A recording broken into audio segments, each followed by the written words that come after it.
Donc là, on va refaire un petit point sur ce qu'on connaît pour le moment. Donc, ce qui s'est passé, c'est qu'on a construit des opérations addition, soustraction, multiplication et division qui marchaient pour les entiers relatifs, donc positifs ou négatifs. On a vu que l'addition, la soustraction et la multiplication, pour ces trois opérations-là, si on prend deux entiers relatifs et qu'on fait l'addition ou la soustraction ou la multiplication, on retrouvait un entier relatif. Donc pour ces trois opérations-là, on voyait on n'avait pas de problème. Par contre, quand on faisait la division entre deux entiers relatifs, on pouvait de temps en temps, même régulièrement, tomber sur un nombre qui n'était plus un entier. Donc, si on divise 1 par 2, 1 divisé par 2 ça fait 0,5 et 0,5 c'est pas un entier. Donc ce qui s'est passé c'est qu'on a créé l'ensemble des rationnels qui en fait pouvaient contenir l'ensemble de tous les résultats possibles de division de deux nombres entiers. Et du coup, là, on se retrouve avec un ensemble qui est plus grand que les entiers, qui contient les nombres à virgule avec motif périodique. Mais cet ensemble, du coup, ce qu'on ne sait pas encore faire, c'est les opérations élémentaires sur ce que je vais appeler les rationnels purs, c'est-à-dire les rationnels qui ne font pas partie des entiers. Parce qu'on a vu que les entiers sont des rationnels, mais dans les rationnels, il y a aussi des nombres qui ne sont pas entiers, comme 0,5 par exemple. Il fait partie des rationnels purs parce que c'est un rationnel, mais c'est pas un nombre entier. Donc ce qu'on a pour le moment à notre disposition, c'est les opérations sur les nombres entiers. Donc les rationnels qui sont en même temps entiers. Mais les rationnels qui sont pas entiers, pour le moment, on ne sait pas encore faire d'opération dessus. Nous, la seule chose qu'on sait, c'est qu'un rationnel qui est pas entier, un rationnel pur, c'est le résultat de la division de deux entiers. Mais une fois qu'on a fait cette opération, le rationnel, on sait plus quoi faire avec, en fait. Donc maintenant, ce qu'on va voir, c'est les quatre opérations sur les rationnels purs.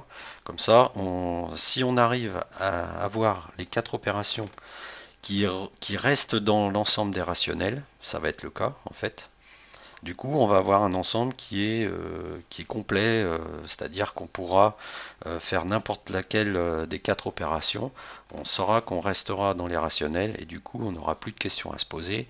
Et on va créer nos opérations addition, soustraction, multiplication et division de telle sorte que ces opérations restent compatibles avec ce qu'on sait déjà sur les entiers, qu'on garde les propriétés d'associativité, de commutativité, de distributivité, enfin pour que tout se passe bien et qu'ensuite, si on a besoin de faire des calculs sur des rationnels, on pourra chaîner complètement les problèmes, les calculs, sans se poser de questions sur est-ce que le nombre est positif, est-ce qu'il est négatif, est-ce qu'il est entier. En fait, tout ça, on pourra complètement oublier. On aura juste à appliquer nos opérations de base qu'on connaît sur les rationnels, et du coup, on aura juste à dérouler le calcul. On n'aura plus de questions à se poser. Donc là, on va pouvoir commencer par définir la première des quatre opérations sur les rationnels. On va attaquer sur l'addition. Donc là, en fait, l'addition, en fait, ce qu'on veut déjà de base, alors il faut que je récupère le crayon, voilà. Ce qu'on veut de base, c'est que, ce qu'on sait déjà sur les entiers, c'est que 2 plus 1, ça fait 3. Mais 2, on sait que comme c'est un entier, c'est aussi un rationnel, parce que tous les entiers sont des rationnels. C'est un rationnel, donc il peut s'écrire sous forme de fraction. La fraction qui correspond à 2, c'est 2 sur 1. Bon, à chaque fois qu'on a un entier, il suffit d'écrire la barre sur 1 et on obtient la fraction qui correspond. Donc 2, c'est 2 sur 1. 1, c'est 1 sur 1. Et 3, on le transforme en 3 sur 1.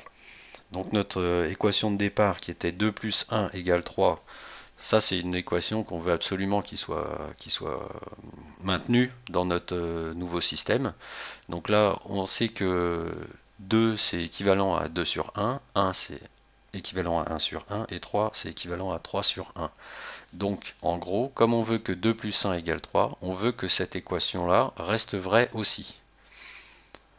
Maintenant, on sait aussi que chaque fraction, si on multiplie en haut et en bas par le même nombre entier, non nul, on va avoir la même fraction. Donc là, si on prend cette fraction-là et qu'on multiplie en haut et en bas par 2, on va avoir 4 demi. Alors, je multiplie 2 par 2, 4, et 1 par 2, 2. donc j'ai 4 demi, plus là je multiplie aussi en haut et en bas par 2, donc ça fait 2 demi, c'est ce qu'on retrouve ici. Et là je multiplie en haut et en bas par 2, j'ai 6 demi. Donc je retrouve cette équation là. Comme 4 demi c'est la même chose que 2 sur 1, 2 sur 2 c'est la même chose que 1 sur 1, et 6 sur 2 c'est la même chose que 3 sur 1, donc je sais aussi que cette équation là doit être vraie pour mes fractions. Donc là, on peut commencer à reconnaître quelque chose d'assez sympa en fait. C'est que là, on voit que quand on additionne deux fractions où on a le même dénominateur ici, en fait, la fraction, le résultat de la somme, c'est le numérateur, c'est la somme des numérateurs. Donc on fait 2 plus 1 égale 3. Et le dénominateur, on recopie le dénominateur qui est commun ici aux deux fractions. On remet 1. Comment ça se passe ici? En fait, là, on a le même dénominateur pour les fractions. Donc pour le numérateur, on additionne les deux numérateurs, 4 et 2, 6. Et pour le dénominateur, on recopie le dénominateur qui est commun ici.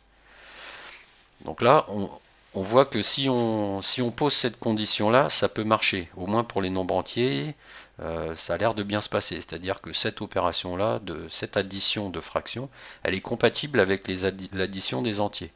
Donc on peut partir de cette hypothèse-là que ça va être cette règle-là qu'on va utiliser pour faire nos calculs. Donc là, par exemple, on peut refaire un troisième essai avec 1 tiers plus 2 tiers. Ça nous donne, là on a le même dénominateur qui est 3. Donc là, on va calculer le numérateur somme, c'est la somme des numérateurs, 1 plus 2, 3. On recopie le dénominateur, c'est 3. Et là, notre fraction, on peut la simplifier, puisqu'on peut diviser en haut et en bas par 3, ça nous donne 1 sur 1 qui donne 1. Et ça, c'est aussi intuitivement ce qu'on sait, puisque si on a un gâteau, qu'on en retire un tiers, il nous en reste 2 tiers. En fait, 1 tiers plus 2 tiers, ça va nous donner le gâteau entier. Donc là, maintenant, on peut... Donc là, ce qu'on a vu, c'est que on additionne deux rationnels purs, on va dire. Là, on a un rationnel pur, c'est-à-dire qui n'est pas entier, avec un entier. Alors comment ça se passe? En fait, l'entier, on va le transformer en fraction en mettant 2 sur 1. Et là, on continue d'additionner un tiers.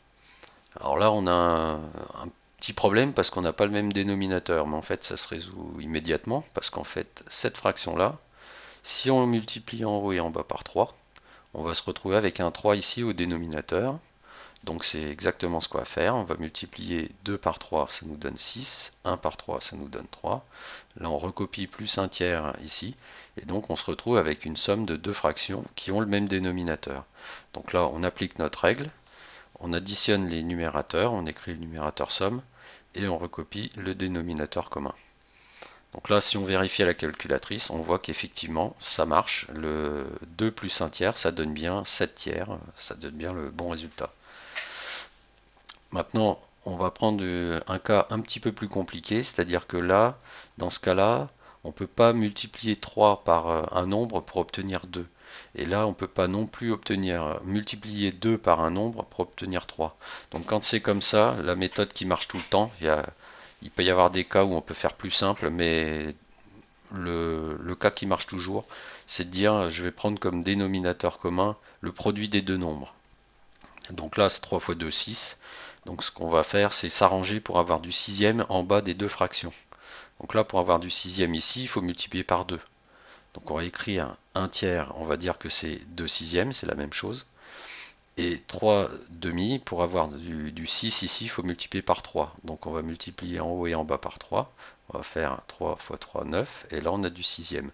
Du coup, là, on se retrouve avec deux fractions en sixième. On applique la règle de la somme.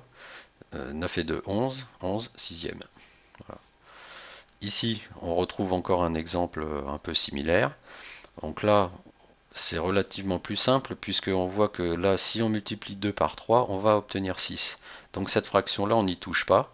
On va juste multiplier cette fraction-là en haut et en bas par 3. Donc ça va nous donner du sixième en bas. En haut, on retrouve du 9.